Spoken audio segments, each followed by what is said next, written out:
Okay ਬੇਟਾ, ਅੱਜ ਆਪਾਂ ਅਨੋਵਾ ਟੇਬਲ ਪੜ੍ਹਾਂਗੇ। ਇਹਨੂੰ ਐਨਾਲਿਸਿਸ ਆਫ ਵੇਰੀਐਂਸ ਵੀ ਕਹਿ ਦਿੰਦੇ ਆ, ਕੋਵੇਰੀਐਂਸ ਵਿੱਚ ਹੀ ਆਊਗਾ। ਇਹਨੂੰ ਅਨੋਵਾ ਕਹਿ ਦਿੰਦੇ ਆ, ਠੀਕ ਆ। ANOVA ਕਈ ਵਾਰੀ ਲਿਖਿਆ ਹੁੰਦਾ ਕੈਪੀਟਲ 'ਚ, ਅੱਜ ਮੈਂ ਬ੍ਰੈਕਟ 'ਚ ਇੱਥੇ ਲਿਖਿਆ ਵੀ ਹੋਇਆ। ਵੇਟ ਕਰੋ ਇੱਕ ਮਿੰਟ। ਇਹ ਵਾ ਇੱਦਾਂ, ਠੀਕ ਆ। ਸੋ ਇਸ ਤਰੀਕੇ ਨਾਲ ਵੀ ਕਦੇ ਕਦੇ ਇਹ ਲਿਖ ਦਿੰਦੇ ਆ। ਅੱਜ ਮੈਂ ਰਿਕਾਰਡ ਕਰਕੇ ਭੇਜਣ ਲੱਗਾ ਕਿਉਂਕਿ 11 ਵਜੇ ਮੈਨੂੰ ਜਿੱਥੋਂ ਤੱਕ ਸ਼ੱਕ ਆ ਇੱਕ ਵੈਬੀਨਾਰ ਆ, ਠੀਕ ਆ, ਅਤੇ ਉਹਦੇ 'ਚ ਮੈਨੂੰ ਸ਼ਾਮਿਲ ਹੋਣਾ ਪੈਣਾ, ਤਾਂ ਕਰਕੇ ਮੈਂ ਕਿਹਾ ਚਲੋ ਪਹਿਲਾਂ ਪੜ੍ਹਾ ਦਿੰਦਾ। ਇੱਕ ਮਿੰਟ,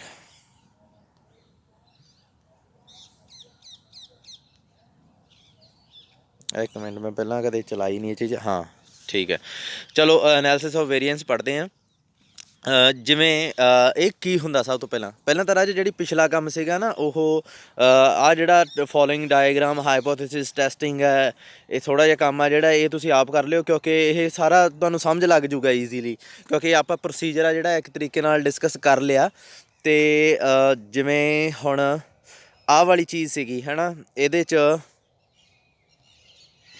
ਆਹ ਜਿਹੜਾ ਰਿਜੈਕਸ਼ਨ ਰੀਜਨ ਇਹ ਸਾਰਾ ਆਪਾਂ ਉਦੋਂ ਡਿਸਕਸ ਕਰ ਲਿਆ ਸੀਗਾ। ਅਤੇ ਥੋੜ੍ਹਾ ਜਿਹਾ ਜਿਹੜਾ ਨਾ ਇੱਕ ਚੀਜ਼ ਇੱਥੇ ਤੁਹਾਨੂੰ ਯਾਦ ਹੋਵੇ, ਇਹ ਆਪਾਂ ਉਦਣ ਕੀਤਾ ਸੀਗਾ ਜਦੋਂ ਆਪਾਂ ਇਹ ਵਾਲੀ ਸਾਈਡ ਡਿਸਕਸ ਕੀਤੀ ਸੀਗੀ,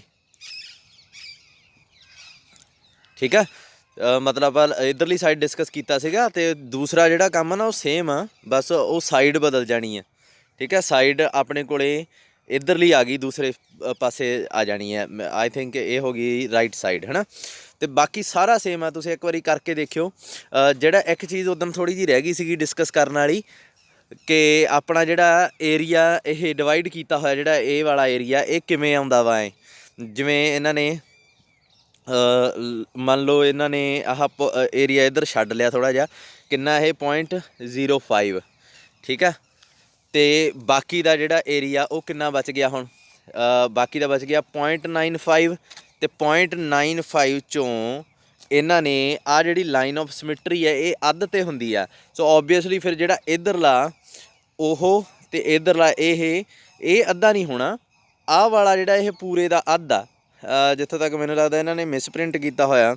ਇੱਕ ਮਿੰਟ ਵੇਟ ਕਰੋ, ਮੈਂ ਚੈੱਕ ਕਰਦਾ, ਇੱਕ ਮਿੰਟ।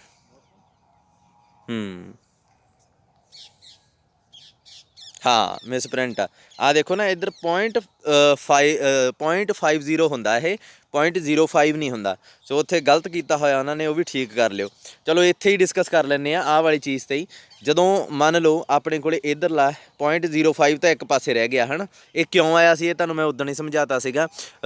ਲੈਵਲ ਆਫ ਸਿਗਨੀਫਿਕੈਂਸ ਆ ਜਿਹੜਾ ਉਹ ਹੁੰਦਾ, ਇਹ ਜਿਹੜਾ ਸ਼ੇਡਡ ਰੀਜਨ ਆ, ਲੈਵਲ ਆਫ ਸਿਗਨੀਫਿਕੈਂਸ ਆ ਜਿਹੜਾ ਉਹ 5% ਆ। 5% ਨੂੰ ਹੀ 5/100 ਕਹਿੰਦੇ ਆ, ਅਤੇ ਜੇ 5/100 ਲਾਉਂਗੇ ਤਾਂ 5/100 ਦੀ ਵੈਲਿਊ ਆ ਜਿਹੜੀ ਇਹੀ ਹੁੰਦੀ ਹੈ 0.05। ਸੋ ਲੈਵਲ ਆਫ ਸਿਗਨੀਫਿਕੈਂਸ ਦੇ ਹਿਸਾਬ ਨਾਲ ਇਹ ਜਿਹੜਾ ਏਰੀਆ ਇਹਨਾਂ ਨੇ ਸ਼ੇਡਡ ਰੀਜਨ ਹੈ ਸਿਲੈਕਟ ਕਰ ਲਿਆ। ਉਸ ਤੋਂ ਬਾਅਦ ਜਿਹੜਾ ਦੂਸਰਾ ਪੋਰਸ਼ਨ ਆ ਆਹ ਵਾਲਾ, ਇਹ ਕਿਵੇਂ ਆਇਆ ਰਾਜੇ, ਇਹ ਕਲੀਅਰ ਹੀ ਆ, ਕਿਉਂਕਿ ਆਹ ਜਿਹੜੀ ਲਾਈਨ ਹੁੰਦੀ ਹੈ ਨਾ ਅੱਧ 'ਚ, ਇਹ ਡਾਟ ਜੇ ਮਾਰ ਕੇ ਬਣਾਈ ਹੋਈ ਹੈ, ਇਹ ਅੱਧ ਹੁੰਦਾ। ਅਤੇ ਮੈਂ ਤੁਹਾਨੂੰ ਪਹਿਲਾਂ ਵੀ ਕਿਹਾ ਸੀ ਇਹ ਸਾਰਾ ਰੀਜਨ ਆ ਜਿਹੜਾ ਥੱਲੇ ਥੱਲੇ ਆ ਜਾਂਦਾ ਇਹ 1 ਹੁੰਦਾ, ਅਤੇ ਫਿਰ 1 ਦਾ ਅੱਧ ਕਿੰਨਾ ਹੁੰਦਾ 0.5। ਸੋ 0.5 ਆ ਜਿਹੜਾ ਇੱਧਰਲੇ ਪਾਸੇ ਦਾ 0.5 ਆ ਹੀ ਜਾਣਾ ਸੀ, ਅਤੇ ਇਹ ਜਿਹੜਾ ਇਹ ਕਿੰਨਾ 0.05। ਅਤੇ ਫਿਰ ਰਾਜੇ ਜਿਹੜਾ ਬਚੂਗਾ ਇਹ ਵਾਈਟ ਵਾਲਾ ਇਹ ਇੰਨਾ ਇਹ ਕਿੰਨਾ ਹੋਣਾ ਚਾਹੀਦਾ, ਸੋਚੋ ਇਹ ਕਿੰਨਾ ਹੋਣਾ ਚਾਹੀਦਾ। 0.5 'ਚ 45 'ਚ 0.5 ਜੋੜੋਗੇ ਤਾਂ 0.50 ਬਣਦਾ ਨਾ, ਜਾਣੀ ਕਿ ਅੱਧ ਬਣਦਾ। ਸੋ ਇਹਦਾ ਮਤਲਬ ਇਹ ਜਿਹੜਾ ਬਚਿਆ ਹੋਇਆ ਇਹ ਇੱਥੇ ਆ ਜਾਊਗਾ 0.45 'ਚ, ਜਾਂ ਇੱਦਾਂ ਕਹਿ ਲਓ ਵੀ ਇਹ ਪੂਰਾ ਜਿਹੜਾ ਇਹ ਕਿੰਨਾ ਸੀਗਾ 0.5, ਅਤੇ ਇਹਦੇ 'ਚੋਂ ਕਢਾ ਕਿੰਨਾ ਦਿੱਤਾ ਸ਼ੇਡਡ ਰੀਜਨ ਕਿੰਨਾ 0.5, ਬਚ ਕਿੰਨਾ ਗਿਆ 0.45। ਸੋ ਇਹ ਵਾਲਾ ਰੀਜ਼ਨ ਇਹਨਾਂ ਨੇ ਇੱਥੇ ਲਾਤਾ। ਦੂਸਰੀ ਜਿਹੜੀ ਡਾਇਗਰਾਮ ਆ ਉਹ ਸੇਮ ਆ, ਉਹਦੇ 'ਚ ਕੁਛ ਸਮਝਣ ਵਾਲੀ ਗੱਲ ਨਹੀਂ ਹੈ, ਡਿਟੋ ਚੱਕ ਕੇ ਦੂਜੇ ਪਾਸੇ ਕਰਤਾ ਸਾਰਾ ਕੁਛ ਉਹਨਾਂ ਨੇ। ਆਹ ਵੇਖੋ ਸਾਰਾ ਪੋਰਸ਼ਨ ਆ ਜਿਹੜਾ ਉਹ ਚੱਕ ਕੇ ਇਹਨਾਂ ਨੇ ਇੱਧਰਲੇ ਪਾਸੇ ਲਿਆਂਦਾ, 0.5 ਵਾਲਾ ਆਇਆ ਪਿਆ। ਆਹ ਦੇਖੋ ਆਹ ਗਲਤ ਕੀਤਾ ਹੋਇਆ ਇਹਨੇ ਨਾ, ਇੱਥੇ ਆਉਣਾ ਚਾਹੀਦਾ ਸੀ 0.50 ਆਉਣਾ ਚਾਹੀਦਾ ਸੀਗਾ। ਸੋ ਇਹ ਠੀਕ ਕਰ ਲਿਓ ਕਾਪੀ 'ਤੇ। ਚਲੋ ਅੱਗੇ ਹੁਣ ਅਨੋਵਾ ਟੇਬਲ ਡਿਸਕਸ ਕਰਨ ਲੱਗਾ। ਹਾਂ ਉਹੀ ਬਾਕੀ ਸਾਰਾ ਕੁਛ ਸੇਮ ਆ। ਜਿਵੇਂ ਇੱਥੇ ਜ਼ੈਡ ਦੀ ਵੈਲਿਊ ਹੈ ਜਿਹੜੀ, ਇਹ ਦੇਖੋ ਕੀ ਆ -1.6, ਇਹ ਵੀ ਜਿੱਥੋਂ ਤੱਕ ਮੈਨੂੰ ਲੱਗਦਾ ਇਹ ਗਲਤ ਲਈ ਬੈਠਾ, ਕਿਉਂਕਿ ਇੱਧਰਲੇ ਪਾਸੇ ਹੈ ਜਿਹੜੀਆਂ ਇਹ ਚੀਜ਼ਾਂ ਪੋਜ਼ਿਟਿਵ ਹੁੰਦੀਆਂ ਨਾ ਕਿ ਨੈਗੇਟਿਵ। ਜੇ ਇੱਧਰ ਨੈਗੇਟਿਵ ਹੋਣੀ ਚਾਹੀਦੀ ਸੀ, ਆਹ ਦੇਖੋ ਠੀਕ ਹੈ, ਇੱਧਰਲੇ ਪਾਸੇ ਨੈਗੇਟਿਵ ਵੈਲਿਊ ਲਈ ਹੈ ਨਾ ਇਹਨੇ, ਤੇ ਇੱਧਰਲੇ ਪਾਸੇ ਰਾਜੇ ਇਹ ਪੋਜ਼ਿਟਿਵ ਹੁੰਦੀ ਆ ਸੇਮ। ਸੋ ਇੱਥੇ ਪਲੱਸ ਪਾ ਦੇਣੀ ਆ ਤੁਸੀਂ ਪੇਪਰ 'ਚ, ਠੀਕ ਆ, ਦੂਜੇ ਪਾਸੇ। ਮਤਲਬ ਮੇਰਾ ਕਹਿਣ ਦਾ ਕੀ ਆ, ਇਹ ਜਗ੍ਹਾ 'ਤੇ 1.645 ਆਊਗਾ, ਮੂਰੇ ਨੈਗੇਟਿਵ ਨਹੀਂ ਆਉਣਾ, ਸਗੋਂ ਪੋਜ਼ਿਟਿਵ ਆਉਣਾ। ਸੋ ਇਹ ਚੀਜ਼ ਦਾ ਧਿਆਨ ਰੱਖਿਓ ਬਸ, ਹੋਰ ਕੁਛ ਨਹੀਂ ਹੈ।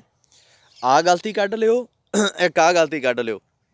ਵੈਸੇ ਮੈਂ ਉਮੀਦ ਨਹੀਂ ਸੀ ਕੀਤੀ ਵੀ CR ਕੋਠਾਰੀ ਦੀ ਬੁੱਕ ਹੋਵੇ ਅਤੇ ਐਡੇ ਮਿਸਪ੍ਰਿੰਟ ਗੱਲ, ਕਿਉਂਕਿ ਵਧੀਆ ਕਿਤਾਬਾਂ 'ਚ ਆ ਇਹ ਰਾਜੇ, ਰੈਫਰੈਂਸ ਬੁੱਕ ਆ ਤੁਹਾਡੀ ਯੂਨੀਵਰਸਿਟੀ ਦੀ। ਚਲੋ ਕੋਈ ਗੱਲ ਨਹੀਂ, ਕਰ ਗਿਆ ਤਾਂ ਕਰ ਗਿਆ। ਅੱਛਾ, ਹੁਣ ਜੇ Z ਦੀ ਵੈਲਿਊ ਕੈਲਕੂਲੇਟ ਹੁੰਦੀ ਆ, ਤੁਸੀਂ ਕਦੇ ਕੈਲਕੂਲੇਟ ਨਹੀਂ ਕਰਨੀ, ਕਦੇ ਵੀ ਕੈਲਕੂਲੇਟ ਨਹੀਂ ਕਰਨੀ।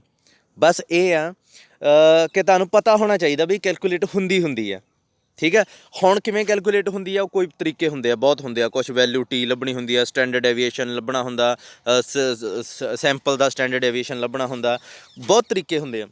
ਉਹ ਤਰੀਕੇ ਵਰਤ ਕੇ ਤੁਸੀਂ Z ਦੀ ਵੈਲਿਊ ਕੱਢ ਲਈ। ਮੰਨ ਲਓ ਤੁਹਾਡੀ ਆ ਗਈ 1 ਇੱਥੇ ਵੀ ਪਹਿਲਾਂ ਪੋਜ਼ੀਟਿਵ ਆਊਗਾ, 1.7 ਆ ਗਈ। ਹੁਣ 1.7 ਵੈਲਿਊ ਕਿੱਥੇ ਹੋਊਗੀ, ਇੱਥੇ ਹੋਊਗੀ ਨਾ। ਅਤੇ ਇਹ ਕਿੱਧਰ ਆ, ਇੱਧਰ ਤਾਂ ਸਾਰਾ ਸ਼ੇਡਡ ਰੀਜਨ ਆ। ਇਸ ਤੋਂ ਬਾਅਦ ਇਹ ਲਾਈਨ ਆ ਨਾ ਜਿਹੜੀ, ਇਸ ਤੋਂ ਬਾਅਦ ਵਾਲਾ ਰੀਜਨ ਰਿਜੈਕਟਡ ਰੀਜਨ ਹੁੰਦਾ। ਸੋ ਇਹਦਾ ਮਤਲਬ Z ਦੀ ਵੈਲਿਊ ਆ ਗਈ ਇੱਧਰਲੇ ਪਾਸੇ। ਇਹਦਾ ਮਤਲਬ ਕੀ ਹੋਊਗਾ, ਜਿਹੜੀ ਨਲ ਹਾਈਪੋਥੀਸਿਸ ਆ, ਨਲ ਹਾਈਪੋਥੀਸਿਸ ਦੀ ਗੱਲ ਕਰ ਰਿਹਾ ਮੈਂ, ਉਹ ਰਿਜੈਕਟ ਹੋ ਜੂਗੀ, ਠੀਕ ਆ। ਅਲਟਰਨੇਟਿਵ ਹਾਈਪੋਥੀਸਿਸ ਨਾ ਰਿਜੈਕਟ ਕਰ ਦਿਓ, ਉਹ ਤਾਂ ਫਿਰ ਐਕਸੈਪਟ ਹੋ ਜੂਗੀ, ਠੀਕ ਆ। ਆਹ ਦੇਖੋ ਇਹਨਾਂ ਨੇ ਉੱਪਰ ਵੀ ਲਿਖਿਆ ਹੋਇਆ, ਆਹ ਦੇਖੋ ਪੜ੍ਹੋ, H0 ਰਿਜੈਕਸ਼ਨ ਰੀਜਨ ਕਿਹਦਾ, H0 ਦਾ, ਅਤੇ ਐਕਸੈਪਟੈਂਸ ਰੀਜਨ ਵੀ ਕਿਹਦਾ ਹੋਊਗਾ, H0 ਦਾ। ਸੋ ਇਹਦਾ ਮਤਲਬ ਸਿਰਫ H0 ਨੂੰ ਰਿਜੈਕਟ ਕਰਨਾ, H0 ਨੂੰ ਅਸੈਪਟ ਕਰਨਾ। ਜਦੋਂ H0 ਰਿਜੈਕਟ ਹੋ ਗਈ ਤਾਂ ਆਟੋਮੈਟਿਕਲੀ ਜਿਹੜੀ ਆਪਣੀ ਹੈ ਅਲਟਰਨੇਟਿਵ ਹਾਈਪੋਥੀਸਿਸ ਅਸੈਪਟ ਹੋਊਗੀ, ਠੀਕ ਆ। ਸੋ ਇਹਦਾ ਮਤਲਬ ਕੱਲੀ H0 ਨੂੰ ਧਿਆਨ 'ਚ ਰੱਖ ਕੇ ਇਹ ਫਾਰਮੂਲਾ ਇਹਨਾਂ ਨੇ ਬਣਾ ਲਿਆ। ਚਲੋ ਅੱਗੇ ਹੁਣ ਅਨੋਵਾ ਟੇਬਲ ਡਿਸਕਸ ਕਰਦੇ ਹਾਂ। ਇਹ ਪ੍ਰੋਸੀਜਰ ਆਪੇ ਪੜ੍ਹ ਲਿਓ, ਕੁਛ ਨਹੀਂ ਹੈ ਇਹਦੇ 'ਚ, ਉਹੀ ਸਾਰਾ ਕੁਛ ਆ। ਮੈਂ ਤੁਹਾਨੂੰ ਕਿਹਾ ਸੀ ਨਾ ਵੀ ਇੱਕ ਸੈਂਪਲ ਲੈਣਾ ਪੈਂਦਾ ਹੁੰਦਾ, ਇੱਥੇ ਕਹਿ ਦਿੰਦੇ ਡਿਸਟਰੀਬਿਊਸ਼ਨ ਲੈਣੀ ਪੈਂਦੀ ਆ, ਸਿਗਨੀਫੀਕੈਂਟ ਲੈਵਲ ਕਰਨਾ ਪੈਂਦਾ, ਇੱਥੇ ਕਹਿੰਦਾ ਸਿਲੈਕਟ ਸਿਗਨੀਫੀਕੈਂਸ ਲੈਵਲ ਆ। ਇਹ ਸਾਰਾ ਸੇਮ ਆ ਜਿਹੜਾ ਆਪਾਂ ਪਹਿਲਾਂ ਕਰਤਾ। ਦੁਬਾਰਾ ਭਾਵੇਂ ਨਾ ਹੀ ਦਿੰਦਾ, ਪਰ ਦੇ ਤਾਂ ਚਲੋ ਕੋਈ ਨਾ, ਇੱਕ ਵਾਰੀ ਕਰ ਲਿਓ। ਮੇਰਾ ਕਹਿਣ ਦਾ ਮਤਲਬ ਕੀ ਆ, ਇਹ ਥੋੜ੍ਹਾ ਜਿਹਾ ਇਹਨਾਂ ਨੇ ਨਾ ਸਪੈਸੀਫਿਕ ਕਰਤਾ ਰਾਜੇ। ਪਤਾ ਕੀ ਆ, ਆਹ ਦੇਖੋ ਪਹਿਲਾਂ ਉਹਨਾਂ ਨੇ ਕੀ ਕਿਹਾ ਸੀਗਾ, ਜਦੋਂ ਆਪਾਂ ਪਿਛਲਾ ਮੈਥਡ ਕਰ ਰਹੇ ਸੀਗੇ, ਪਿਛਲਾ ਵੇ ਕਰ ਰਹੇ ਸੀ, ਉਦੋਂ ਉਹਨਾਂ ਨੇ ਕੀ ਕਿਹਾ ਸੀਗਾ ਕਿ ਮੈਜ਼ਰਮੈਂਟ ਦਾ ਤਰੀਕਾ ਪਤਾ ਹੋਣਾ ਚਾਹੀਦਾ ਹਾਈਪੋਥੀਸਿਸ ਟੈਸਟ ਕਰਨ ਵੇਲੇ। ਮੈਂ ਤੁਹਾਨੂੰ ਕਿਹਾ ਸੀ ਕਿ ਬਲਬ ਹੋਣੇ ਚਾਹੀਦੇ ਆ, ਬਲਬ 'ਚ ਡੱਬਿਆਂ 'ਚ ਬਲਬ 2 ਗਲਤ ਹੋਏ ਤਾਂ ਆਪਾਂ ਡੱਬਾ ਰਿਜੈਕਟ ਕਰ ਦਾਂਗੇ। ਹੁਣ ਇਹ ਥੋੜ੍ਹਾ ਜਿਹਾ ਨਾ ਸਟੈਟਿਸਟਿਕ ਦੀਆਂ ਟਰਮਸ ਯੂਜ਼ ਕਰਨ ਲੱਗ ਗਿਆ। ਕਿਵੇਂ, ਆਹ ਦੇਖੋ ਇਹਨੇ ਕਿਹਾ ਡਿਸਾਈਡਿੰਗ ਏ ਡਿਸਟਰੀਬਿਊਸ਼ਨ।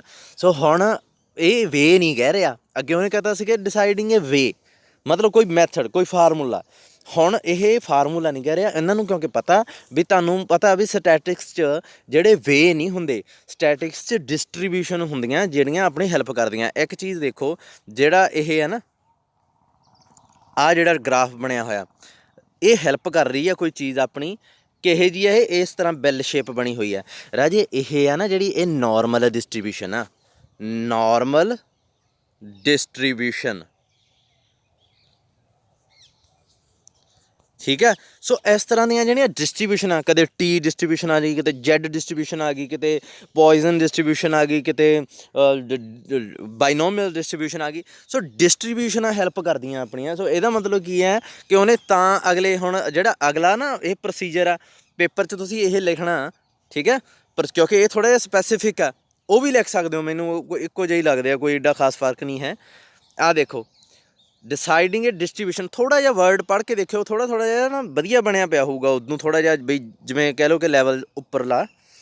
ਆਹ ਦੇਖੋ ਰੈਂਡਮ ਸੈਂਪਲ ਸਿਲੈਕਟ ਕਰਨਾ, ਕੈਲਕੂਲੇਟਿੰਗ ਦਾ ਪ੍ਰੋਬਿਲਿਟੀ ਕੈਲਕੂਲੇਟ ਕਰਨ ਦਾ ਮਤਲਬ Z ਦੀ ਵੈਲਿਊ ਕੈਲਕੂਲੇਟ ਕਰਨ ਨੂੰ ਕਹਿ ਰਿਹਾ ਹੈ, ਪ੍ਰੋਬਿਲਿਟੀ ਕੈਲਕੂਲੇਟ ਕਰਨਾ। ਇੱਕ ਮਿੰਟ ਵੇਟ ਕਰਿਓ।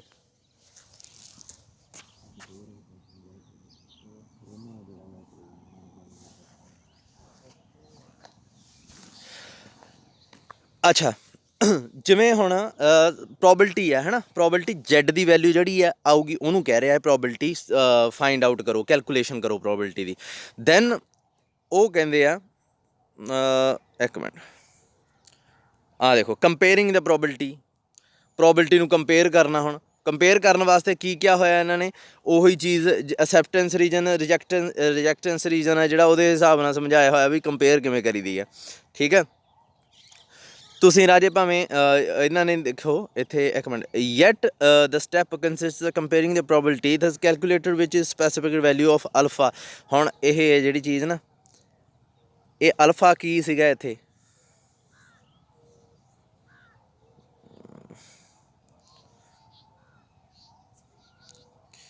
ਵੈਸੇ ਇੱਕ ਮਿੰਟ, ਜਿਹੜਾ ਆਹ ਨਾ ਰਾਜੇ ਇਹ ਅਲਫਾ ਹੁੰਦਾ। ਠੀਕ ਆ, ਅਲਫਾ ਦੀ ਵੈਲਿਊ ਇੱਥੇ ਕੀ ਆ, ਲੈਵਲ ਆਫ ਸਿਗਨੀਫਿਕੈਂਸ ਨੂੰ ਹੀ ਅਲਫਾ ਕਹਿੰਦੇ ਹੁੰਦੇ ਆ। 0.05 ਆ ਇਹ ਕਹਿ ਰਿਹਾ ਹੈ। ਇੱਕ ਮਿੰਟ ਮੈਨੂੰ ਵੇਖਣ ਦਿਓ, ਨਹੀਂ ਤਾਂ ਤੁਸੀਂ ਨਾ ਅਲਫਾ ਲੈਣ ਦੀ ਲੋੜ ਹੀ ਨਹੀਂ, ਉਹੀ ਡਿਸਾਈਡ ਕਰ ਦਿਓ। ਜਿਵੇਂ ਰਾਜੇ ਮੈਂ ਬੋਲਿਆ ਨਾ, ਆਹ ਜਿਹੜੀ ਟਰਮ ਆ, ਇੱਕ ਮਿੰਟ, ਆਹ ਜਿਹੜੀ ਚੀਜ਼ ਆ ਇਹਨੂੰ ਮੈਂ ਬੋਲ ਕੇ ਐਕਸਪਲੇਨ ਕੀਤਾ, ਤੁਸੀਂ ਇਹ ਐਕਸਪਲੇਨ ਕਰ ਦਿਓ ਵੀ ਜ਼ੈਡ ਦੀ ਵੈਲਿਊ ਜਦੋਂ 1.645 ਤੋਂ ਇੱਧਰ ਆ ਗਈ ਤਾਂ ਅਸੈਪਟ ਹੋ ਜੂਗੀ, ਇੱਧਰ ਆ ਗਈ ਤਾਂ ਰਿਜੈਕਟ ਹੋ ਜੂਗੀ। ਇਸ ਤਰ੍ਹਾਂ ਵੀ ਕਰ ਸਕਦੇ ਹਾਂ, ਮੇਰੇ ਅਕੋਰਡਿੰਗ ਕੋਈ ਪ੍ਰੋਬਲਮ ਨਹੀਂ, ਕਿਉਂਕਿ ਸਾਰੇ 'ਚ ਉੱਪਰ ਉਹ ਲੈ ਰਿਹਾ ਵਾ। ਪਤਾ ਕਿਉਂ ਆ ਇੱਥੇ ਉਹਨੇ ਅਲਫਾ ਕਿਉਂ ਲਿਆ, ਕਿਉਂਕਿ ਜਿਹੜਾ ਲੈਵਲ ਆਫ ਸਿਗਨੀਫਿਕੈਂਸ ਆ ਉਹ ਜ਼ਰੂਰੀ ਨਹੀਂ 0.05 ਵੀ ਹੋਵੇ, ਕਈ ਵਾਰੀ 0.01 ਵੀ ਲੈ ਲੈਂਦੇ ਆ। ਠੀਕ ਆ, ਅਤੇ ਤਾਂ ਕਰਕੇ ਉਹ ਹੁਣ ਅਲਫਾ 'ਤੇ ਚੱਲ ਪਿਆ। ਦ ਲੈਵਲ ਆਫ ਸਿਗਨੀਫਿਕੈਂਸ ਇਹ ਲਿਖਿਆ ਹੈ,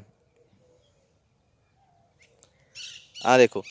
ਜੇ ਇਫ ਦਾ ਚਲੋ ਦੇਖੋ ਇੱਕ ਵਾਰੀ ਇਹਨੂੰ ਐਕਸਪਲੇਨ ਕਰ ਦਿੰਦਾ ਮੈਂ ਥੋੜ੍ਹਾ ਜਿਹਾ ਧਿਆਨ ਨਾਲ। ਆਹ ਦੇਖੋ, ਪੜ੍ਹੋ ਇੱਕ, ਇਹਨੂੰ ਲਾਈਨ ਟੂ ਲਾਈਨ ਪੜ੍ਹੋ ਇੱਕ ਵਾਰੀ। Yet the another step consists in comparing the probability thus calculated with a specific value alpha। ਹੁਣ ਅਲਫਾ ਨਾ ਜਿਹੜਾ, ਉਹ ਦਿਮਾਗ 'ਚ ਰੱਖਿਓ ਵੀ ਅਲਫਾ ਕੀ ਸੀਗਾ, 0.05, ਦਿਮਾਗ 'ਚ ਇਹ ਰੱਖਿਓ। The level of significance if the calculated probability is equal or smaller than alpha the value in this case one tail test. One tail test ਕਿਹੜਾ, ਜਿਹੜਾ ਇੱਕ ਪਾਸਿਓਂ ਸ਼ੇਡਡ ਸੀਗਾ। ਠੀਕ ਹੈ, one tail test alpha and alpha by 2 in case of two tail test. ਉਹ ਪਤਾ ਹੀ ਆ ਤੁਹਾਨੂੰ ਵੀ ਉਧਰ ਟੂ ਟੇਲ ਟੈਸਟ ਜਿਹਾ ਸੀਗਾ ਜਦੋਂ, ਉਦੋਂ ਆਪਾਂ ਕੀ ਕੀਤਾ ਸੀ, ਦੋ ਹਿੱਸਿਆਂ 'ਚ ਵੰਡ ਲਿਆ ਸੀ, ਇੱਕ ਇੱਧਰ ਇੱਕ ਇੱਧਰ। ਵੰਡਿਆ ਕਿਵੇਂ ਸੀਗੇ, 0.05 ਨੂੰ 2 'ਤੇ ਡਿਵਾਈਡ ਕਰ ਲਿਆ ਸੀਗਾ। ਇੱਧਰ ਕੀ ਬਣ ਗਿਆ ਸੀ 0.025, ਇੱਧਰ ਕੀ ਬਣ ਗਿਆ ਸੀ 0.025। ਠੀਕ ਆ, ਸੋ ਇੱਥੇ ਕੀ ਸੀਗਾ, ਇਹ ਅਲਫਾ ਹੀ ਆ। ਸੋ ਇੱਥੇ ਹੁਣ ਇਹ ਅਲਫਾ ਬਾਈ 2 ਲਿਖੀ ਜਾਂਦਾ। ਠੀਕ ਆ, alpha by 2 in case of two tail test then reject the null hypothesis. ਉਹ ਕਹਿੰਦੇ ਆ ਜੇ ਕੈਲਕੂਲੇਟਡ ਵੈਲਿਊ ਜਿਹੜੀ ਇਕੁਅਲ ਆ ਜਾਂ ਛੋਟੀ ਆ ਅਲਫਾ ਤੋਂ, ਉਹੀ ਗੱਲ ਹੋ ਗਈ, ਉੱਥੇ ਵੀ ਤਾਂ ਇਹੀ ਸੀਗਾ। ਕੈਲਕੂਲੇਟਡ ਵੈਲਿਊ ਜੇ ਅਲਫਾ ਤੋਂ ਛੋਟੀ ਹੈ ਦੈਨ ਨਲ ਹਾਈਪੋਥੀਸਿਸ ਰਿਜੈਕਟ ਕਰ ਦਿਓ। ਇਹ ਚੀਜ਼ ਨੂੰ ਦੇਖੋ, ਅਲਫਾ ਕਿੱਥੇ ਪਿਆ ਇੱਥੇ ਵਨ ਟੇਲ ਟੈਸਟ 'ਚ। ਕੈਲਕੂਲੇਟਡ ਵੈਲਿਊ ਜਿਹੜੀ ਹੈ ਅਲਫਾ ਤੋਂ ਛੋਟੀ ਨਹੀਂ ਆਉਣੀ ਚਾਹੀਦੀ ਸੀ।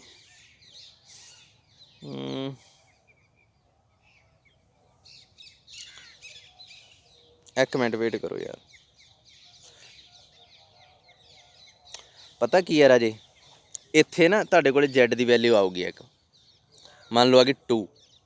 ਠੀਕ ਆ, ਉਹਦੀ ਪ੍ਰੋਬਿਲਟੀ ਆ 2 'ਤੇ ਤੁਸੀਂ ਕੈਲਕੂਲੇਟ ਕੀਤੀ ਤਾਂ ਉਹ ਕਿੰਨੀ ਆਊਗੀ। ਓਬਵੀਅਸਲੀ ਉਹਦੀ ਪ੍ਰੋਬਿਲਟੀ ਇੱਥੇ ਹੀ ਆਉਣੀ ਆ, ਇਹ ਇਸ ਰੀਜਨ 'ਚ ਹੀ ਆਉਣੀ ਆ।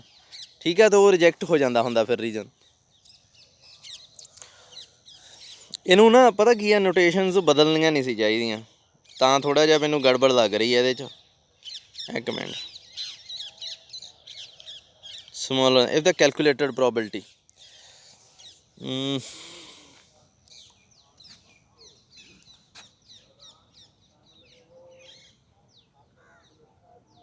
ਇੱਕ ਮਿੰਟ ਇਹਨੂੰ ਬਦਲ ਸਕਦੇ ਹਾਂ ਆਪਾਂ।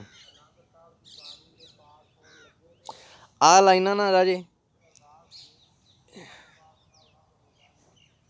ਸਿਰਫ ਮੈਂ ਤੁਹਾਨੂੰ ਦੱਸਦਾ, ਇੱਕ ਮਿੰਟ, ਇੱਥੋਂ ਤੱਕ ਯਾਦ ਕਰਨਾ ਇਹਨੂੰ।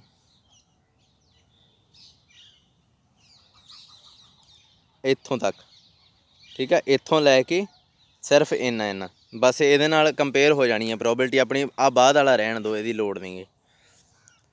ਦੂਸਰੀ ਗੱਲ ਕਿ ਜਿਹੜਾ ਇਹ ਅਲਫਾ ਕਹਿ ਰਿਹਾ ਅਲਫਾ ਦੀ ਜਗ੍ਹਾ 'ਤੇ ਤੁਸੀਂ ਬੇਸ਼ੱਕ 0.05 ਜਾਂ ਇੱਥੇ ਬ੍ਰੈਕਟ 'ਚ ਨਾ ਐਂ ਪਾ ਦਿਓ 0.01 ਐਂ ਲਿਖ ਕੇ ਅਲਫਾ ਦੀ ਜਗ੍ਹਾ 'ਤੇ ਇਹੀ ਚੱਲਣ ਦਿਓ ਨੰਬਰ, ਤਾਂ ਵੀ ਕੋਈ ਚੱਕਰ ਨਹੀਂ ਹੈ, ਕਿਉਂਕਿ ਦੋਵੇਂ ਲੈਵਲ ਆਫ ਸਿਗਨੀਫੀਕੈਂਸ ਹੋ ਸਕਦੇ। ਉੱਪਰ ਆਪਾਂ 0.05 ਵੀ ਲੈਵਲ ਆਫ ਸਿਗਨੀਫੀਕੈਂਸ ਲਿਆ ਹੈ। ਕੈਲਕੂਲੇਟਡ ਪ੍ਰੋਬਿਲਟੀ, ਹੁਣ ਮੈਂ ਥੋੜ੍ਹਾ ਜਿਹਾ ਨਾ ਇਹਦੇ ਵਾਸਤੇ ਰਾਜੇ ਸਮਝਾਉਣਾ ਮੈਨੂੰ, ਕਿਉਂਕਿ ਫਾਈਨਲ ਈਅਰ ਦੇ ਸਟੂਡੈਂਟ ਜਾਂ ਮੈਥ ਦੇ ਸਟੂਡੈਂਟ ਹੁੰਦੇ, ਮੈਂ ਥੋੜ੍ਹਾ ਜਿਹਾ ਜ਼ਿਆਦਾ ਸਮਝਾ ਸਕਦਾ ਸੀ।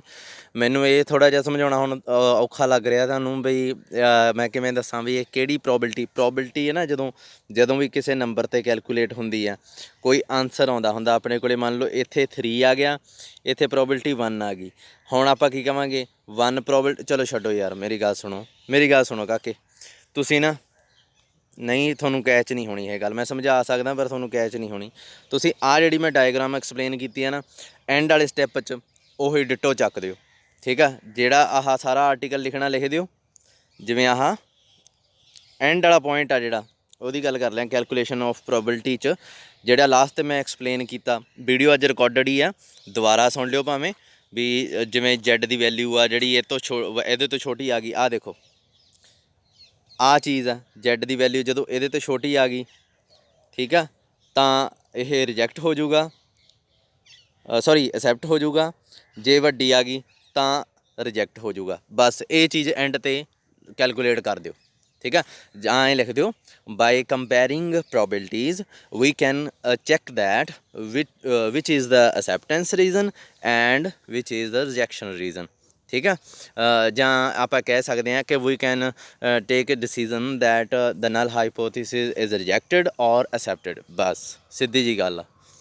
ਜਿਹੜਾ ਮੈਂ ਬੋਲ ਕੇ ਇੱਥੇ ਐਕਸਪਲੇਨ ਕੀਤਾ, ਉਹੀ ਵੀਡੀਓ ਇੱਕ ਵਾਰੀ ਬੈਕ ਕਰਕੇ ਦੇਖ ਲਓ, ਉਹੀ ਐਕਸਪਲੇਨ ਕਰ ਦਿਓ। ਚਲੋ ਨੋਵਾ ਟੇਬਲ 'ਤੇ ਚੱਲਦੇ ਹਾਂ।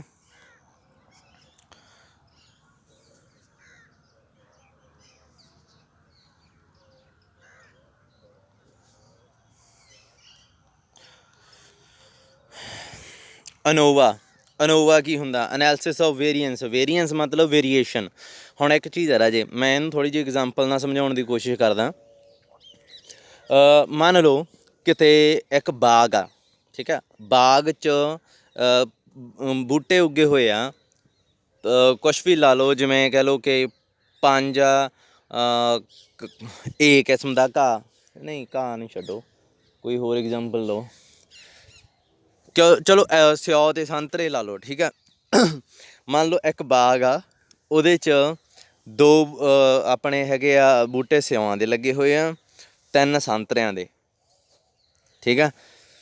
ਹੁਣ ਇਹ ਬਾਗ ਤਾਂ ਨਿੱਕਾ ਜਿਹਾ, ਅਤੇ ਬੂਟਿਆਂ ਦੀ ਰੇਸ਼ੋ ਕੀ ਹੋ ਗਈ 2, 3, ਅਤੇ ਆਪਾਂ ਲਿਖਦੇ ਕਿਵੇਂ ਹੁੰਦੇ ਆ, ਆਪਾਂ ਐਂ ਲਿਖਦੇ ਹੁੰਦੇ ਆ 2, 3, ਇਹ 2 ਬਿੰਦੂ ਜਿਹੇ ਪਾ ਦਿੰਦੇ ਆ।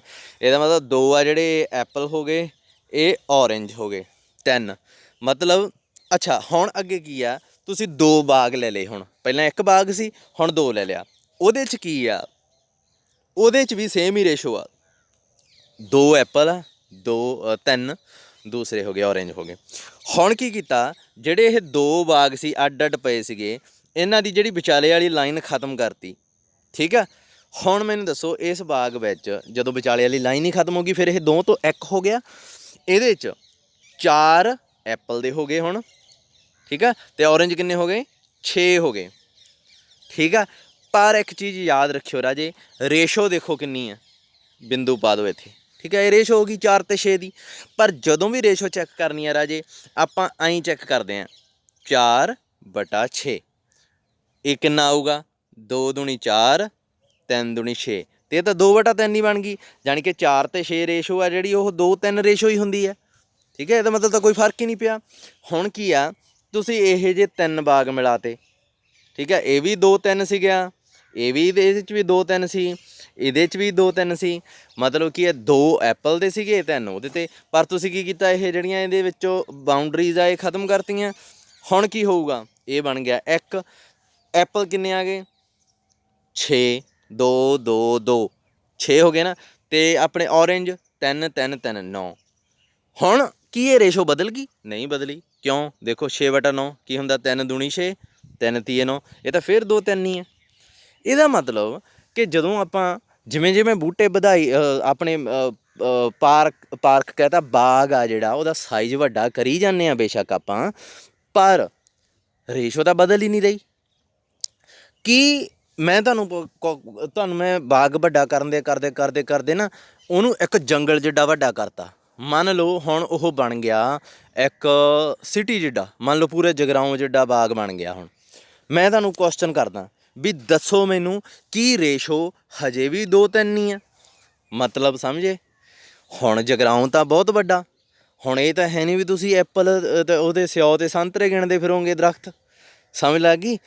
ਅੱਛਾ ਮੰਨ ਲਓ ਕਿਸੇ ਨੇ ਹਿੰਮਤ ਕਰਕੇ ਗਿਣ ਲਏ, ਤਾਂ ਮੈਂ ਉਹਨੂੰ ਕੀ ਕਹੂੰਗਾ ਵੀ ਭਾਈ ਇੱਕ ਬਾਗ ਆ ਸਾਰੇ ਇੰਡੀਆ ਜਿੱਡਾ, ਹੁਣ ਦੱਸ ਰੇਸ਼ੋ ਉਹੀ ਆ? ਮਤਲਬ ਹਮੇਸ਼ਾ ਹੀ ਸਿਓ ਆ ਜਿਹੜੇ ਉਹਨਾਂ ਦੀ ਗਿਣਤੀ ਘੱਟ ਆ ਰਹੀ ਹੈ ਅਤੇ ਸੰਤਰਿਆਂ ਦੀ ਜ਼ਿਆਦਾ ਆ ਰਹੀ ਆ? ਪੱਕੀ ਗੱਲ ਆ ਇਹ। ਇਸ ਚੀਜ਼ ਤੋਂ ਇਹ ਮੈਥਡ ਆ ਜਿਹੜਾ ਡਿਵੈਲਪ ਹੋਇਆ ਅਨੋਵਾ, ਇਹ ਰੇਸ਼ੋ ਚੈੱਕ ਕਰਨ ਵਾਲਾ ਮੈਥਡ ਆ। ਸੋ ਇੱਕ ਚੀਜ਼ ਪੱਕੀ ਆ ਵੀ ਡੇਟਾ ਜਿਹੜਾ ਉਹ ਦੋ ਚੀਜ਼ਾਂ ਦਾ ਆਪਾਂ ਨੂੰ ਚਾਹੀਦਾ। ਸਮਝ ਲੱਗੀ? ਸੋ ਦੋ ਚੀਜ਼ਾਂ ਨੂੰ ਇਕੱਠਾ ਕਰਕੇ ਇੱਥੇ ਆਪਾਂ ਚੈੱਕ ਕਰਨਾ ਵੀ ਕੀ ਉਹ ਜਿਹੜੀ ਹੈ ਰੇਸ਼ੋ ਫਿੱਟ ਆਉਂਦੀ ਆ ਜਾਂ ਨਹੀਂ। ਤੋ ਇਹਨੂੰ ਗੁੱਡਨੈਸ ਆਫ ਫਿੱਟ ਵੀ ਕਹਿ ਦਿੰਦੇ ਆ, ਹੈ ਨਾ, goodness of fit, fit of ratio, ਕਈ ਨਾਮ ਹੁੰਦੇ ਆ। ਅਤੇ ਗੁੱਡਨੈਸ ਆਫ ਫਿੱਟ ਚੈੱਕ ਕਰੋ, ਕਈ ਵਾਰੀ ਕਹਿ ਦਿੰਦੇ ਆ ਵੀ ਫਿੱਟ ਆਫ ਰੇਸ਼ੋ ਚੈੱਕ ਕਰੋ, is ratio is perfectly fit to the data. ਕਈ ਵਾਰੀ ਉਹ ਕਹਿ ਦਿੰਦੇ ਆ, ਜਿਵੇਂ ਮੰਨ ਲਓ ਤੁਹਾਡੇ ਕੋਲ ਨਾ ਮੈਂ ਤੁਹਾਨੂੰ ਕਹਿਤਾ ਵੀ ਹਾਂ ਅਸੀਂ ਗਿਣਤੀ ਕੀਤੀ ਆ ਦਰਖਤ ਆ, ਕੋਈ ਵੀ ਡੇਟਾ ਇਕੱਠਾ ਕਰਕੇ ਤੁਹਾਨੂੰ ਭੇਜਤਾ, ਆਹ ਡੇਟਾ ਸਿਉਆਂ ਦਾ, ਆਹ ਸੰਤਰਿਆਂ ਦਾ, ਠੀਕ ਆ। ਅੱਛਾ ਫਿਰ ਕੀ ਹੋਇਆ? ਪ੍ਰੋਬਲਮ ਕੀ ਹੋਈ? ਪ੍ਰੋਬਲਮ ਹੋਈ ਕਿ ਇੱਕ ਜਿਹੜਾ ਬੰਦਾ ਸੀਗਾ, ਠੀਕ ਆ, ਉਹਨੇ ਇੱਥੇ ਐਪਲ ਲਿਖਿਆ ਸੀ, ਇਹਨੇ ਔਰੇਂਜ ਲਿਖਿਆ ਸੀ। ਇੱਕ ਬੰਦੇ ਨੇ ਇਹਨੂੰ ਮਿਟਾਤਾ, ਠੀਕ ਆ, ਇਹਨੂੰ ਵੀ ਮਿਟਾਤਾ ਐਪਲ, ਇਹਨੂੰ ਔਰੇਂਜ, ਅਤੇ ਇਹਨਾਂ ਪੇਜਾਂ ਨੂੰ ਜੋੜਤਾ। ਹੁਣ ਡੇਟਾ ਹੋ ਗਿਆ ਮਿਕਸ। ਅਤੇ ਉੱਪਰ ਮੈਂ ਜਸਟ ਚੈੱਕ ਕਰਨਾ ਚਾਹੁੰਦਾ ਵੀ ਇਹ 2:3 ਰੇਸ਼ੋ 'ਚ ਫਿੱਟ ਆਉਂਦਾ ਡੇਟਾ। ਫਿਰ ਮੈਂ ਕੁਐਸਚਨ ਕੀ ਕਰੂੰਗਾ? ਮੈਂ ਤੁਹਾਨੂੰ ਕਹੂੰਗਾ is this data fit to this ratio, ਠੀਕ ਆ, ਜਾਂ ਇਹ ਆਪਣੇ ਕੋਲ ਫਿੱਟ ਆਊਗਾ ਜਾਂ ਨਹੀਂ ਆਊਗਾ। ਹੁਣ ਪ੍ਰੋਬਲਮ ਇਹ ਹੈ ਵੀ ਹੋ ਸਕਦਾ ਇਹ ਨਾ ਆਵੇ, ਠੀਕ ਆ, ਪਤਾ ਕਿਵੇਂ ਲੱਗੂ? ਹੋ ਸਕਦਾ ਸਾਰੇ ਸਿਓ ਸੰਤਰੇ ਆ ਜਿਹੜੇ ਉਹ ਇਹਦੇ 'ਚ ਫਿੱਟ ਨਾ ਆਉਣ ਰੇਸ਼ੋ 'ਚ। ਸੋ ਇਹਨੂੰ ਗੁੱਡਨੈਸ ਆਫ ਫਿੱਟ ਵੀ ਕਹਿ ਦਿੰਦੇ ਆ, ਠੀਕ ਆ। ਚਲੋ ਅੱਗੇ, ਮੈਨੂੰ ਲੱਗਦਾ ਜਿੱਥੋਂ ਤੱਕ ਤੁਹਾਨੂੰ ਸਮਝ ਤਾਂ ਲੱਗ ਗਈ ਹੋਊਗੀ ਵੀ ਕਿਹੋ ਜਿਹਾ। ਵਟ ਇਜ਼ ਅਨੋਵਾ, ਇਹ ਤੁਹਾਨੂੰ ਮੈਂ ਸਮਝਾ ਚੁੱਕਿਆ। ਇਹਨੂੰ ਪੜ੍ਹ ਲਿਓ ਇੱਕ ਵਾਰੀ, ਜ਼ਰੂਰ ਪੜ੍ਹਿਓ। ਆਹ ਸਾਰਾ ਜਿਹੜਾ ਮੈਂ ਲੰਘਾਈ ਜਾਂਦਾ basic principal of Innova, calculate ਕਰਨ ਦਾ ਤਰੀਕਾ ਜਿਹੜਾ ਇਹ ਕੋਈ ਨਾ, ਇਹਨੂੰ ਮੈਂ ਬਾਅਦ 'ਚ ਡਿਸਕਸ ਕਰਦੇ ਹਾਂ। ਆਪਾਂ ਨਾ ਇੱਕ ਕੁਐਸਚਨ ਕਰਾਂਗੇ ਅਨੋਵਾ ਟੈਕਨੀਕ ਨਾਲ ਰਿਲੇਟਡ। ਆਹ ਜਿਹੜੀ ਚੀਜ਼ ਹੈ ਨਾ, ਇਹ ਮੈਂ ਸਿੱਧੀ ਪੜ੍ਹਾਉਣੀ ਨਹੀਂ ਚਾਹੁੰਦਾ, ਤੁਹਾਨੂੰ ਇੱਕ ਕੁਐਸਚਨ ਕਰਾਊਂਗਾ। ਕੁਐਸਚਨ ਕਰਾ ਕੇ ਤੁਹਾਨੂੰ ਸਾਰਾ ਕਲੀਅਰ ਹੋ ਜਾਊਗਾ ਵੀ ਇਹ ਹੁੰਦਾ ਕੀ ਹੈ, ਠੀਕ ਹੈ। ਅਦਰਵਾਈਜ਼ ਸਿੱਧਾ ਤੁਹਾਨੂੰ ਔਡ ਜਿਹਾ ਲੱਗੂਗਾ ਵੀ ਇਹ ਕੀ ਐਕਸ ਵਾਈ ਆਈਆਂ ਪਈਆਂ।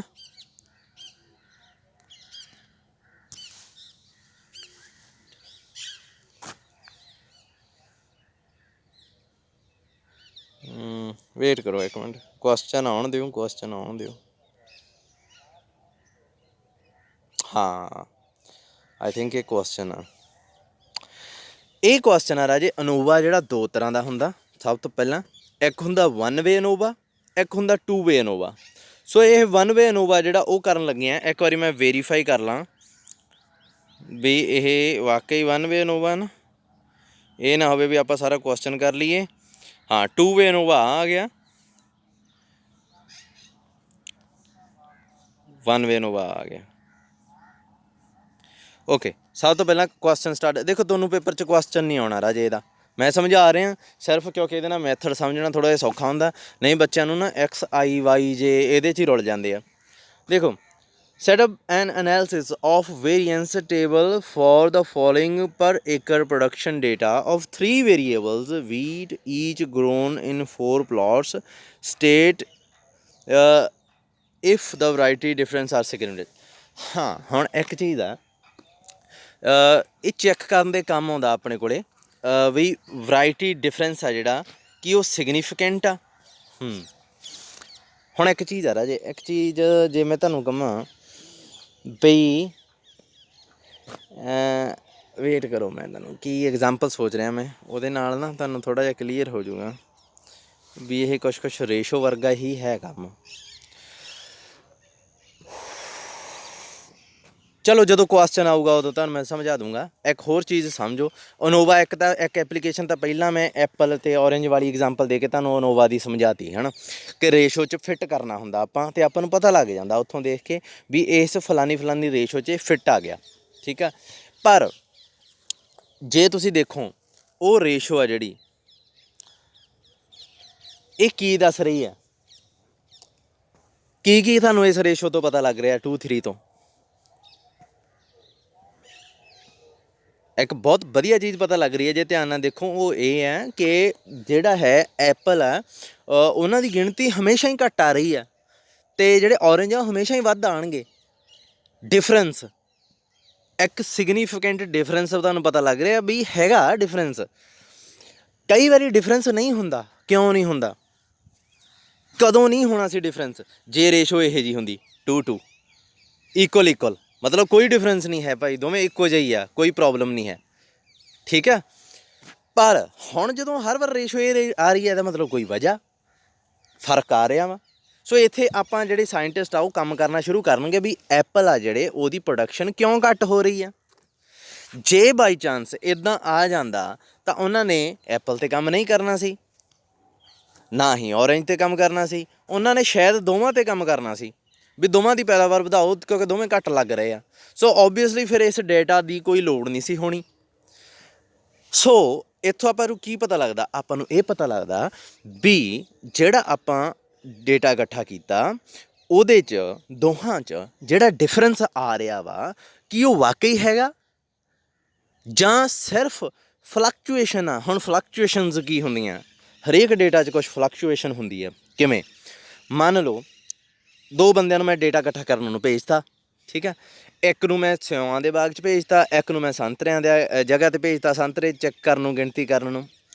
ਹੁਣ ਕੀ ਹੋਇਆ? ਜਿਹੜਾ ਸਿਓ ਕੈਲਕੂਲੇਟ ਕਰਨ ਵਾਲਾ, ਸਿਓਆਂ ਦੇ ਬੂਟੇ ਗਿਣਨ ਵਾਲਾ, ਉਹ ਤਾਂ ਹੈਗਾ ਹਿੰਮਤੀ ਬੰਦਾ, ਉਹ ਤਾਂ ਤੇਜ਼ੀ ਨਾਲ ਆਪਦਾ ਕੰਮ ਖਤਮ ਕਰ ਰਿਹਾ, ਅਤੇ ਜਿਹੜਾ ਸੰਤਰਿਆਂ ਵਾਲਾ ਉਹ ਥੋੜ੍ਹਾ ਜਿਹਾ ਆਲਸੀ ਆ, ਠੀਕ ਆ। ਪ੍ਰੋਬਲਮ ਕੀ ਆਊਗੀ? ਸ਼ਾਮ ਤੱਕ ਡੇਟਾ ਇਕੱਠਾ ਕੀ ਹੋਇਆ? ਸਿਉਆਂ ਵਾਲੇ ਨੇ ਮੇਰੇ ਕੋਲ ਗਿਣ ਕੇ 40 ਬੂਟੇ ਭੇਜਤੇ,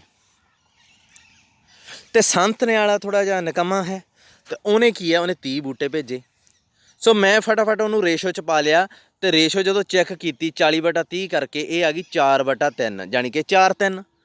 ਇਸ ਰੇਸ਼ੋ ਤੋਂ ਕੀ ਪਤਾ ਲੱਗ ਰਿਹਾ ਆਪਾਂ ਨੂੰ? ਇਸ ਰੇਸ਼ੋ ਤੋਂ ਕੀ ਪਤਾ ਲੱਗ ਰਿਹਾ ਕਿ ਐਪਲ ਆ ਜਿਹੜੇ ਉਹਨਾਂ ਦੀ ਪੈਦਾਵਾਰ ਜ਼ਿਆਦਾ, ਸੰਤਰਿਆਂ ਦੀ ਘੱਟ, ਜਦੋਂ ਕਿ ਇੱਦਾਂ ਨਹੀਂ ਹੈਗਾ। ਇਹ ਕਿਉਂ ਹੋਇਆ? ਇਹ ਕਿਉਂਕਿ ਸਿਉਂ ਵਾਲਾ ਜਿਹੜਾ ਸੀ ਉਹ ਬੰਦਾ ਆਲਸੀ ਸੀਗਾ, ਸਿਉਂ ਵਾਲਾ ਤੇਜ਼ ਸੀ, ਸੌਰੀ ਸੰਤਰਿਆਂ ਵਾਲਾ ਆਲਸੀ ਸੀਗਾ। ਸੋ ਇਹ ਚੀਜ਼ ਆ ਜਿਹੜੀ, ਇਹ ਫਲਕਚੁਏਸ਼ਨਸ ਆ ਜਾਂਦੀਆਂ ਡੇਟਾ 'ਚ।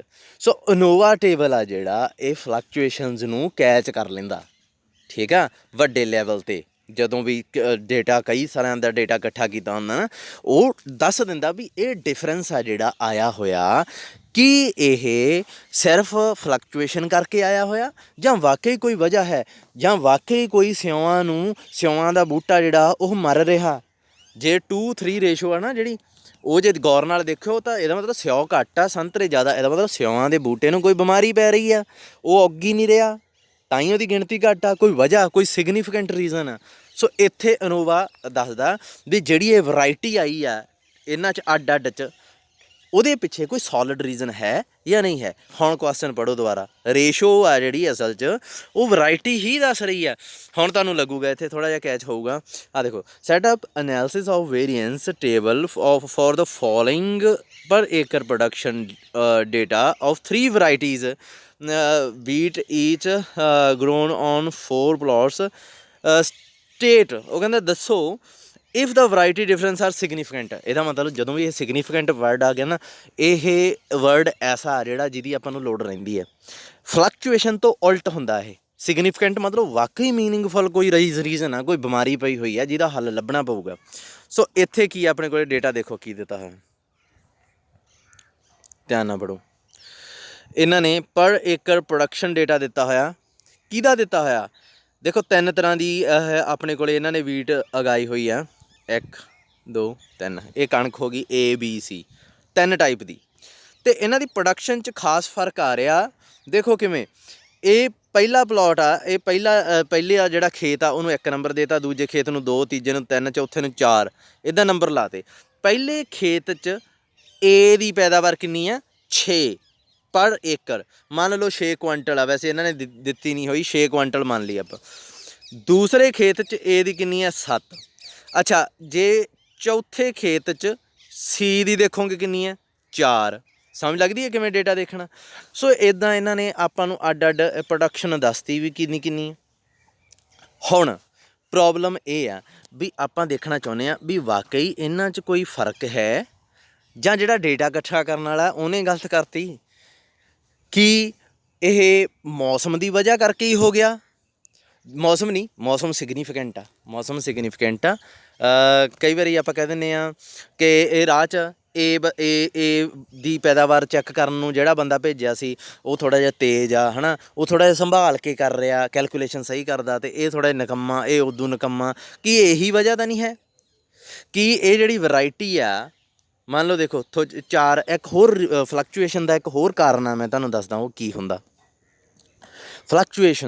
ਫਲਕਚੁਏਸ਼ਨ ਮਤਲਬ ਉਥਲ ਫੁਥਲ, ਜਿਹਨੂੰ ਆਪਾਂ ਕਹਿ ਦਿੰਦੇ ਨਾ ਉੱਪਰ ਨੀਚੇ ਜਾਂਦਾ ਕੁਛ, ਫਲਕਚੁਏਟ ਕਰਦੀ ਹੈ ਚੀਜ਼। ਜਦੋਂ ਮੰਨ ਲਓ ਆਪਾਂ ਰਹਿੰਦੇ ਹਾਂ ਜਗਰਾਓਂ 'ਚ ਸਿਓ ਆ ਜਿਹੜੇ ਉਹ ਨਹੀਂ ਹੋਣੇ, ਹੈ ਨਾ।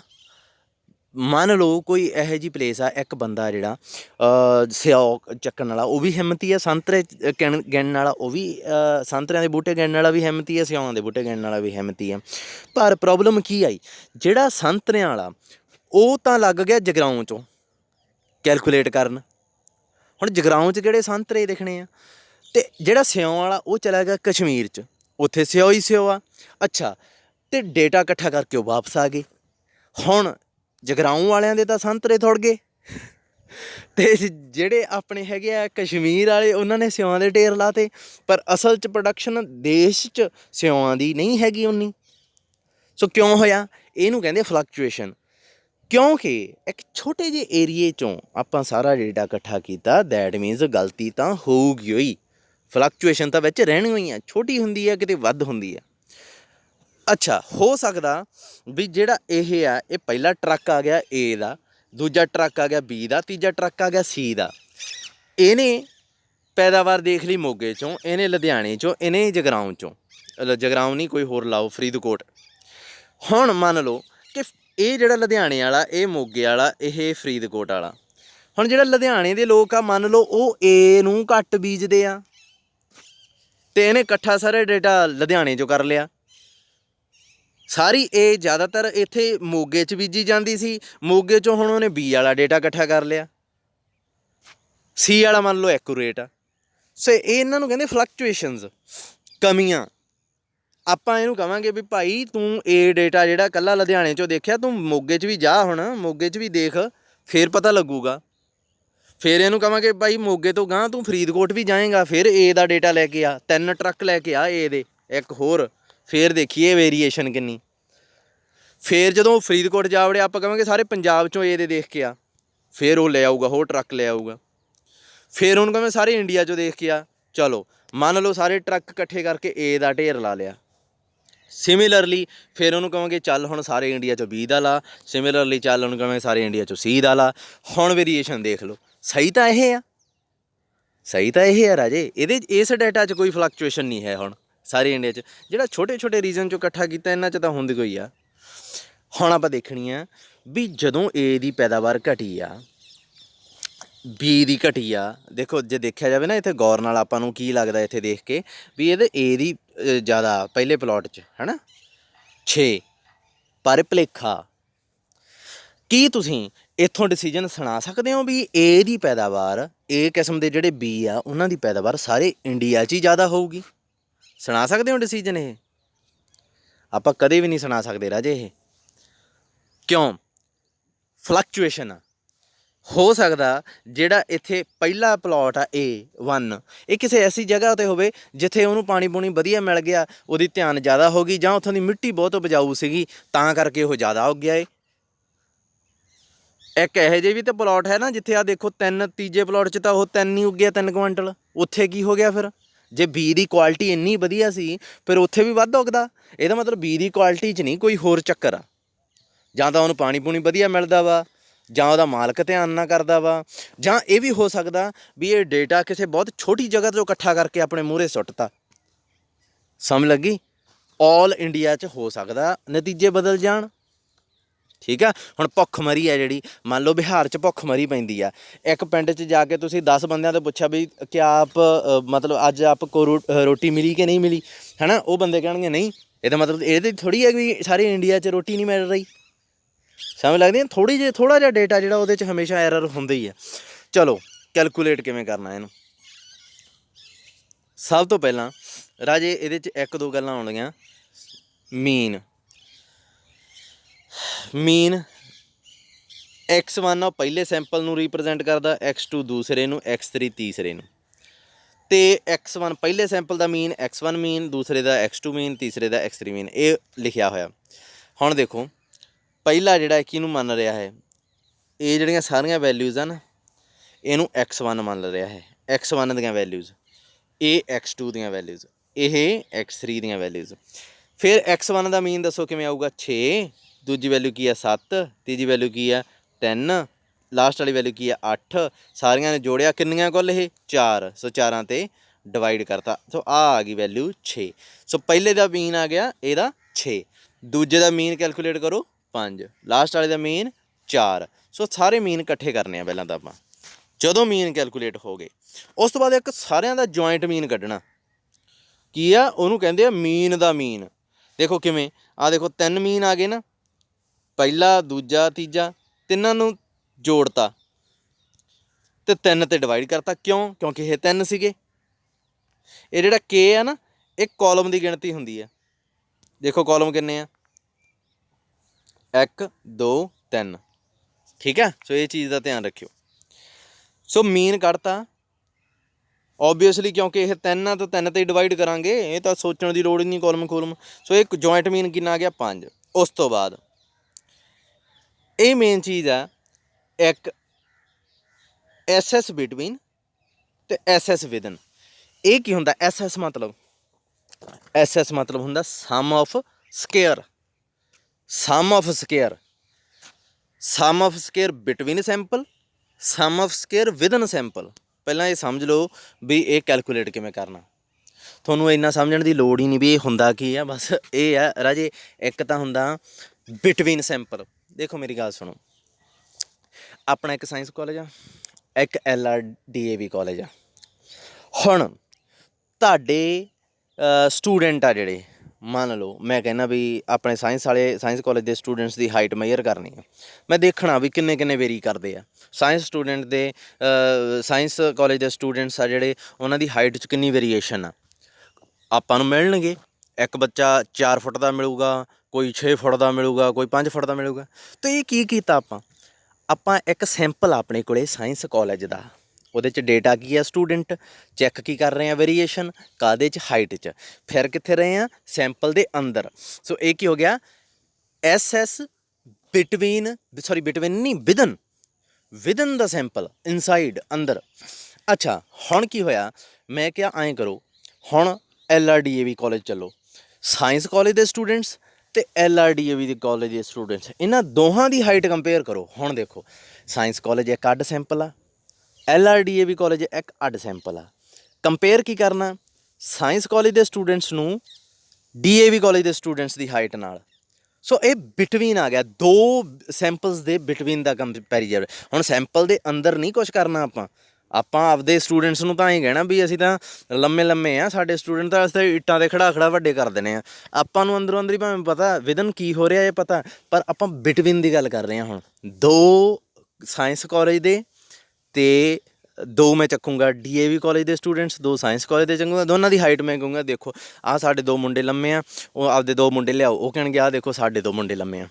ਅੱਛਾ ਉਸ ਤੋਂ ਬਾਅਦ ਆਪਾਂ ਕਹਾਂਗੇ ਸਾਡੇ ਕੋਲ ਛੋਟੇ ਵੀ ਅਵੇਲੇਬਲ ਆ, ਅਤੇ ਛੋਟੇ ਆ ਜਿਹੜੇ, ਆਪਾਂ 2 ਨਿੱਕੀਆਂ ਕੁੜੀਆਂ ਲਿਆਵਾਂਗੇ। ਉਹਨਾਂ ਨੂੰ ਕਹਾਂਗੇ ਤੁਸੀਂ ਆਪਦੇ ਛੋਟੇ ਤੋਂ ਛੋਟੇ ਦਿਖਾਓ ਕਿੰਨੇ ਆ, ਅਤੇ ਉਹ ਸ਼ਾਇਦ ਆਪਦੀਆਂ 2 ਨਿੱਕੀਆਂ ਕੁੜੀਆਂ ਲੈ ਆਉਣ, ਅਤੇ ਉਹਨਾਂ ਦਾ ਕੰਪੈਰੀਜ਼ਨ ਹੋਊਗਾ। ਇਹ ਬਿਟਵੀਨ ਹੋ ਰਿਹਾ ਕੰਪੈਰੀਜ਼ਨ, ਸਮਝ ਲੱਗੀ? ਸੋ SS ਬਿਟਵੀਨ ਅਤੇ ਵਿਦਨ ਦਾ ਸਮਝ ਲੱਗ ਗਈ ਕੀ ਆ?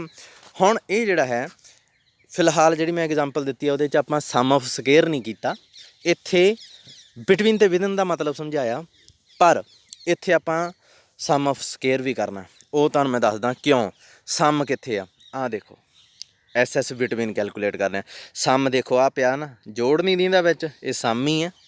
ਤੇ ਸਕੇਅਰ ਆਹ ਦੇਖੋ ਪਾਵਰ 2 ਪਾਈ ਹੋਈ ਆ, ਠੀਕ ਹੈ, ਗੱਲ ਖਤਮ। ਸਮ ਆਫ ਸਕੇਅਰ।